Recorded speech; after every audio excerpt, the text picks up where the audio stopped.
हरे कृष्णा कृष्णा कृष्णा हरे हरे।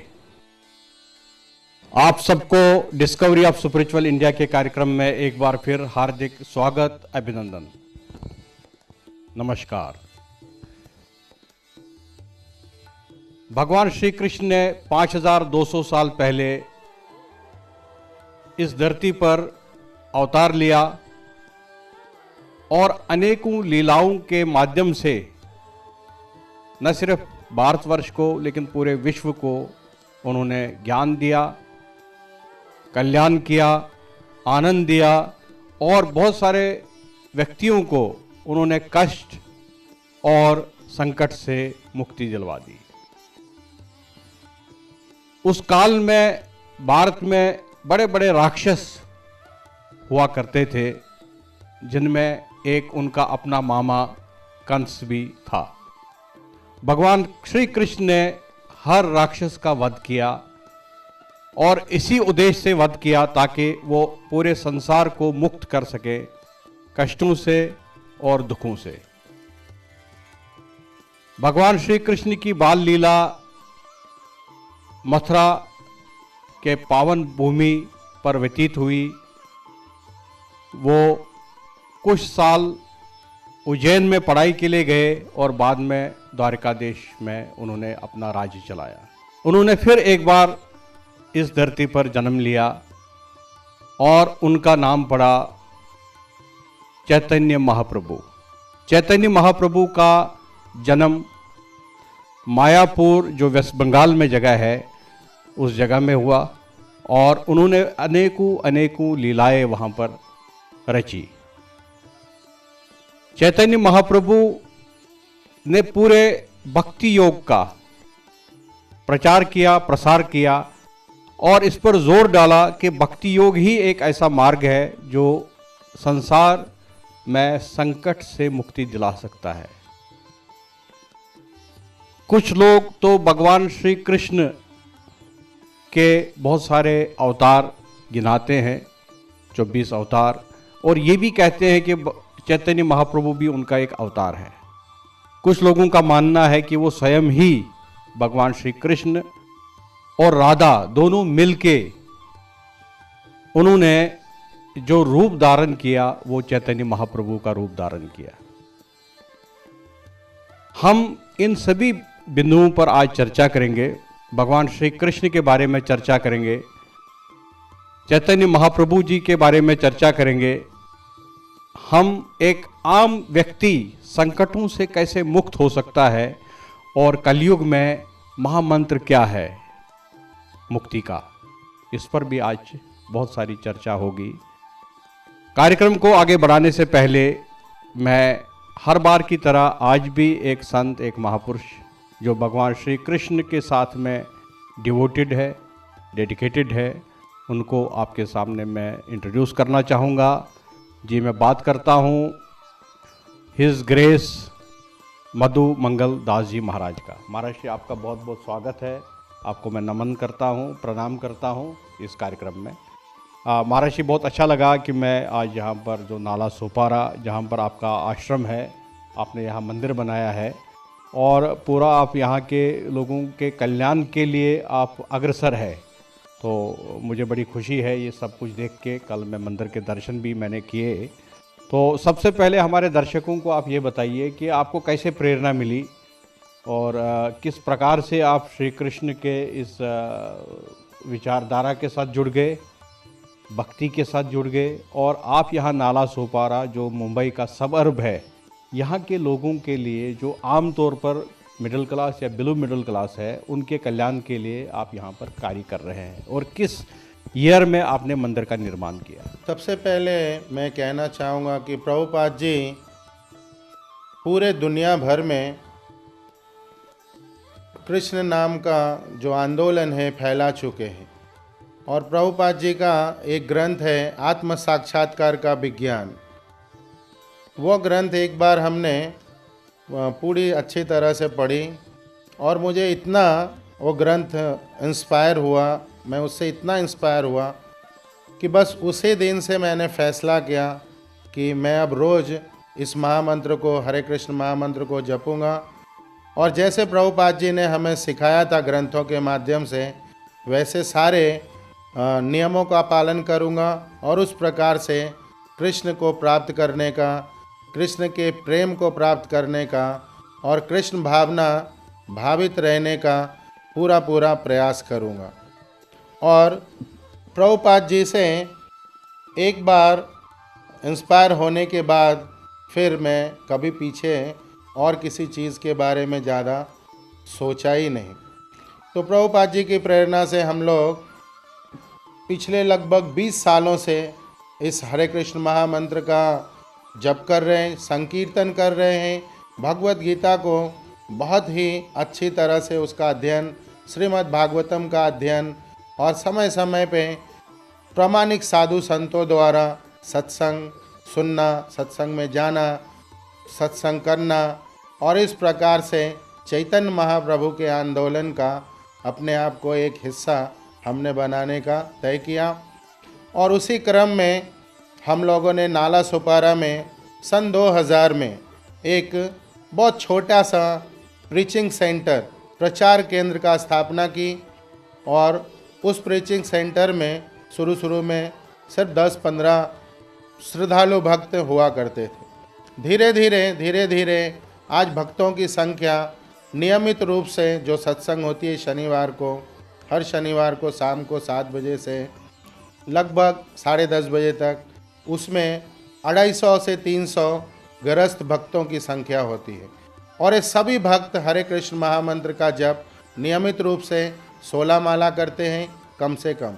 ज़्यादा से ज़्यादा कोई 64 माला करता है, कोई 100 माला भी करता है। और इस प्रकार से हम लोग इस हरि नाम को अपना के वास्तविक आनंद का अनुभव कर रहे हैं और चैतन्य महाप्रभु की कृपा का निरंतर अनुभव कर रहे हैं। और इसी आंदोलन को हम लोग अब पूरे भारतवर्ष में और संसार भर में एक एक जीव तक पहुंचाने का प्रयास कर रहे हैं। तो मुझे बहुत प्रसन्नता है कि मैं एक एक जन तक चैतन्य महाप्रभु, गौरांग महाप्रभु, जो कि गोरा अंग लेके आए, राधा रानी का रंग और प्रेम, कृष्ण प्रेम दोनों साथ में लेके आए, गौरांग महाप्रभु।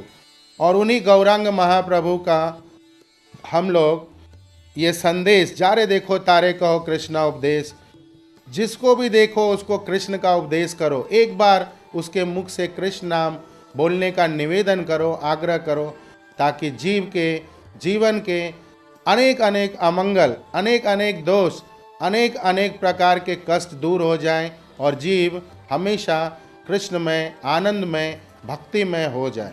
इसी प्रयास में हम लोग ये 9 दिन का आयोजन कर रहे हैं, जो 11 तारीख से 19 तारीख तक चलेगा। और इस आयोजन में हरि नाम मुख्य विषय है। इस आयोजन का नाम ही हरि नाम महिमा रखा गया।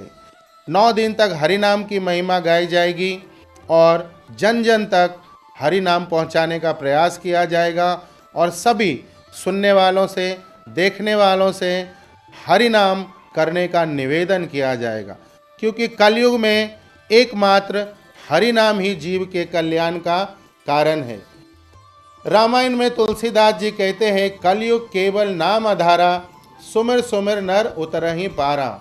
नारद जी कहते हैं, हरि नाम हरि नाम हरि नाम एव केवलम, कलौ नास्तेव कलौ नास्तेव कलौ नास्तेव गतिरन्यथा।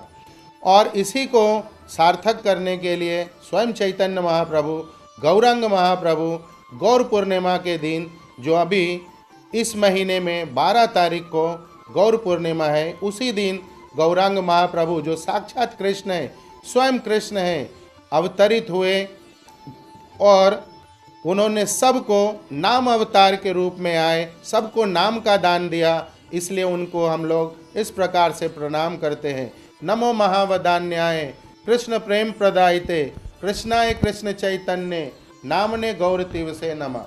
उन्होंने नाम का दान सबके लिए दे दिया और सब जीव इस प्रकार से सुखी हो जाएंगे।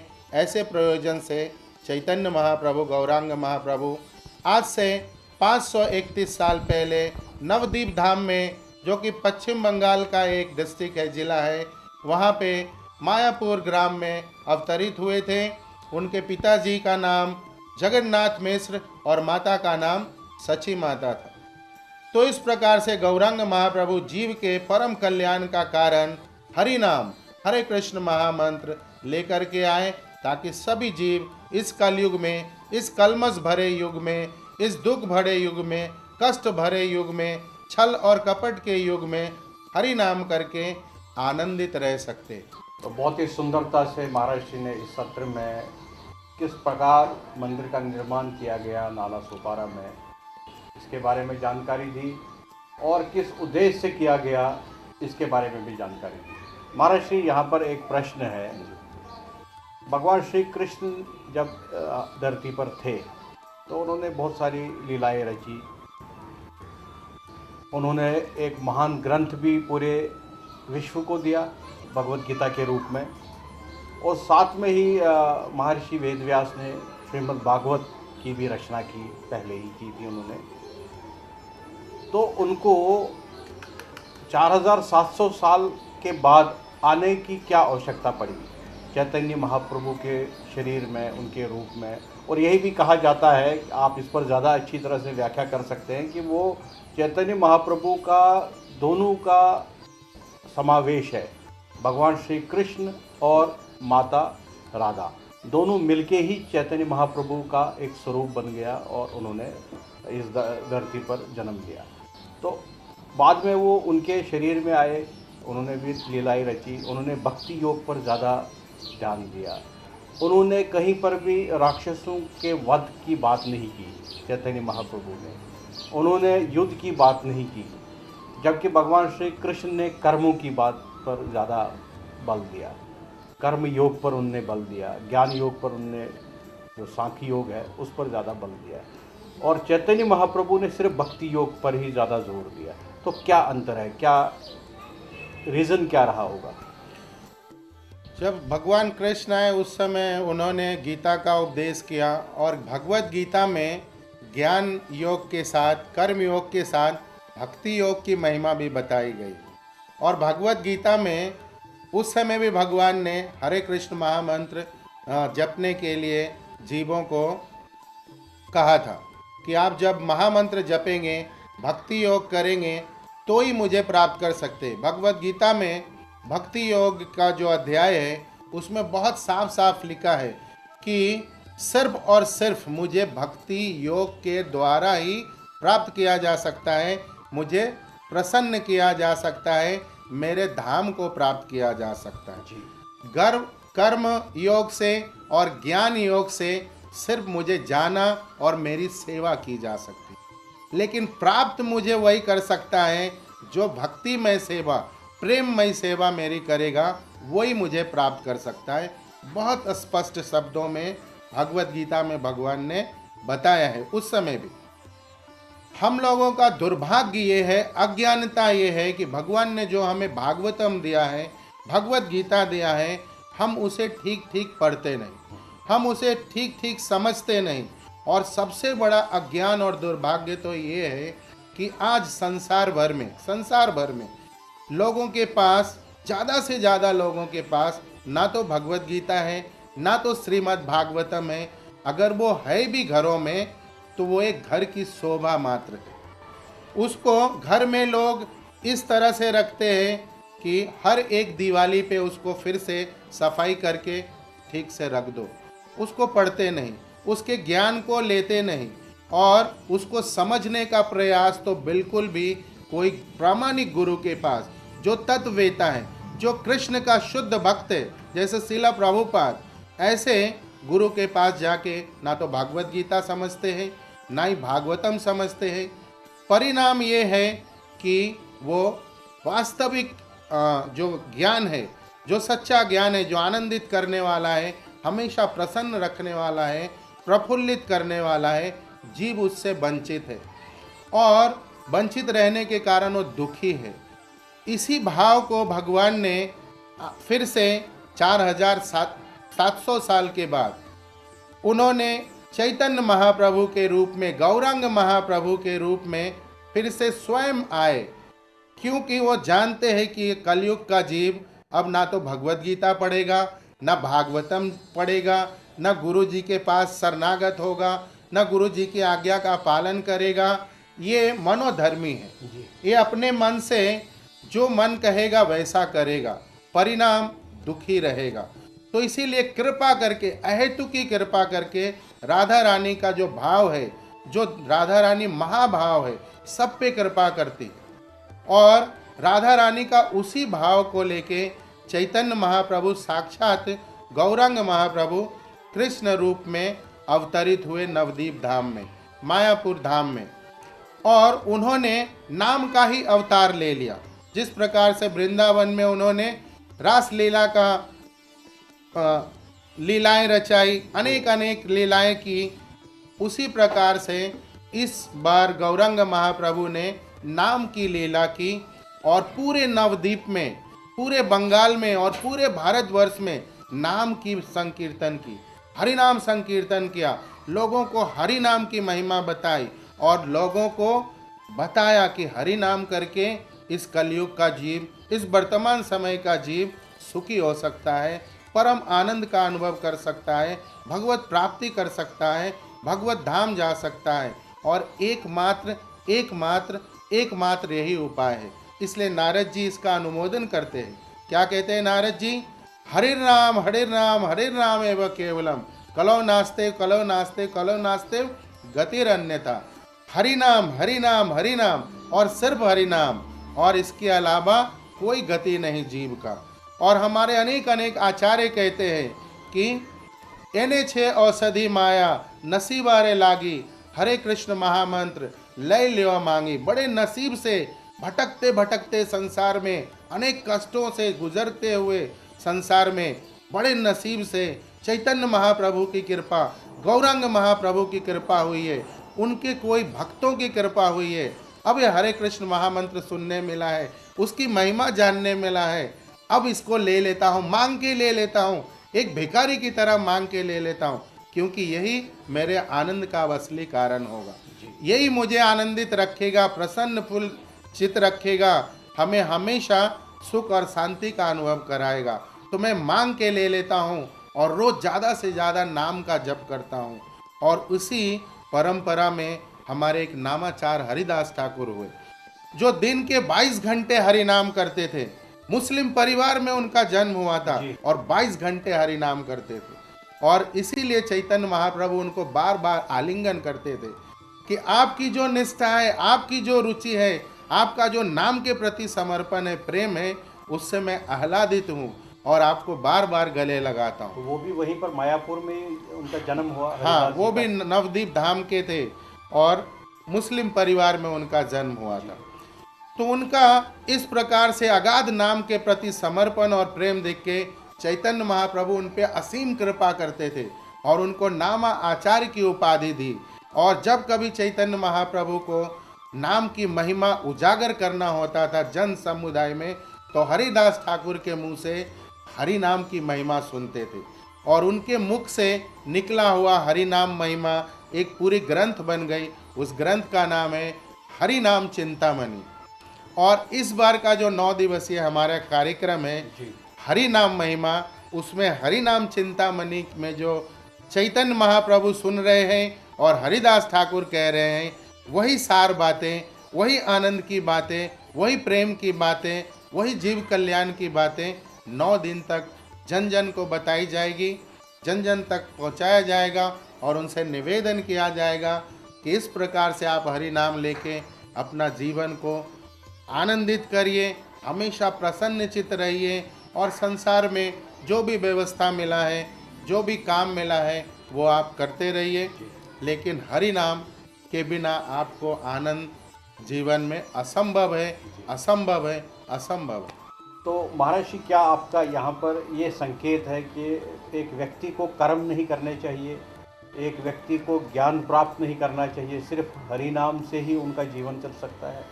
मैंने ऐसा नहीं कहा, मैंने बिल्कुल साफ कहा कि संसार में जो भी काम मिला है, जैसे भी संसार मिला है, जो कर्म मिला है वो करते रहिए, लेकिन सिर्फ कर्म मत करते रहिए, कर्म के साथ नाम जप करते रहिए। काम और नाम साथ में होना चाहिए। आज संसार में जो भयंकर स्थिति है, जो दुखदायक कष्टदायक स्थिति है कि जीव काम काम काम और काम ही कर रहा है, नाम उन्हें पता ही नहीं कि नाम क्या होता है।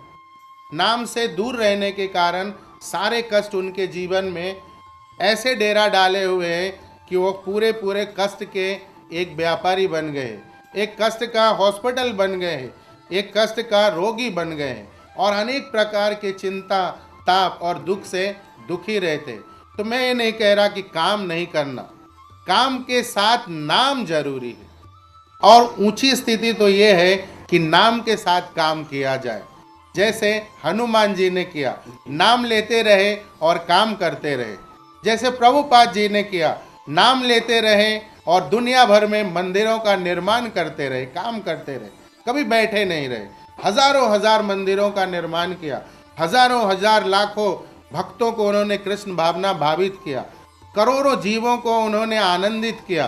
तो नाम के साथ जब काम होगा तो जीव आनंद करेगा, और सिर्फ काम काम काम करेगा तो कामी, भोगी, लोभी, ढोंगी और रोगी बन जाएगा।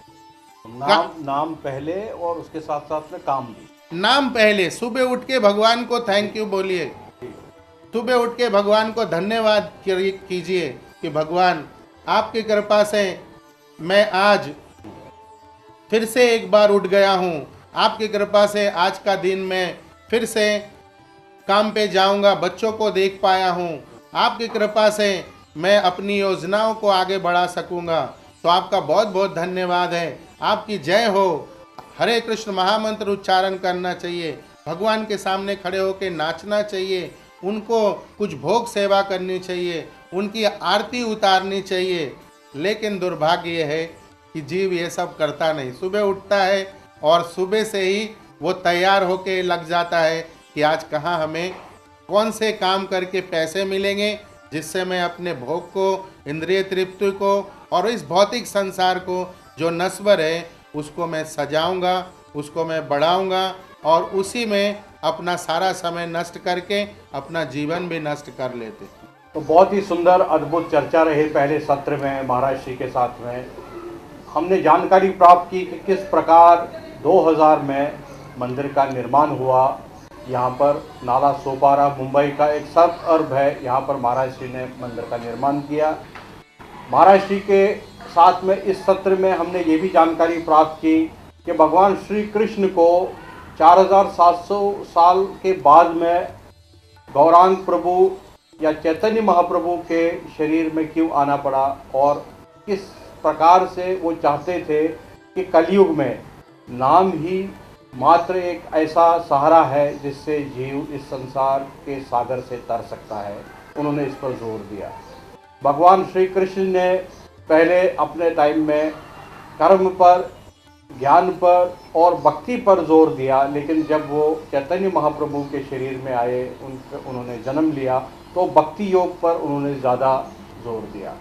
उस समय में हरिदास जी भी, उनका भी जन्म हुआ वहाँ मायापुर में। वो एक मुस्लिम परिवार के सदस्य थे, लेकिन उन्होंने 22 घंटे लगातार नाम जाप करते करते भगवान श्री चैतन्य महाप्रभु का भी हृदय जीत लिया और वो उनको अपने गले लगाते थे।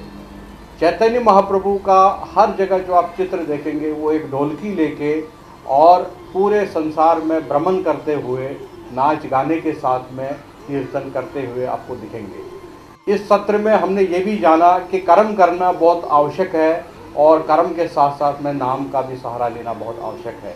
महाराज श्री का ये कहना है कि पहले नाम होना चाहिए और नाम के साथ साथ में कर्म करते रहेगा एक जीव तो वो सुखी हो सकता है, संसार के इस सागर से तर सकता है। इन्होंने उदाहरण दिया चैतन्य महाप्रभु का, इन्होंने उदाहरण दिया श्रीला प्रभुपाद जी का, भगवान श्री कृष्ण का और अनेकों अनेकों ऐसे संत महापुरुषों का जिन्होंने कर्म बहुत सुंदर किए, लेकिन पहले नाम लिया फिर कर्म किया और ऐसे करते करते वो उन्होंने संसार को बहुत सुंदर बनाया, अपने परिवार को सुंदर बनाया, अपने आप को सुंदर बनाया और आज भी हम उनको याद करते हैं। भगवान श्री राम ने भी वैसे ही किया, वो भी नाम लेते लेते कर्म करते गए और उन्होंने 14 साल का वनवास धारण किया। उसके बाद वापस आए, राजपाट भी चलाया, कर्म भी किए, साथ साथ में वो नाम भी लेते रहे।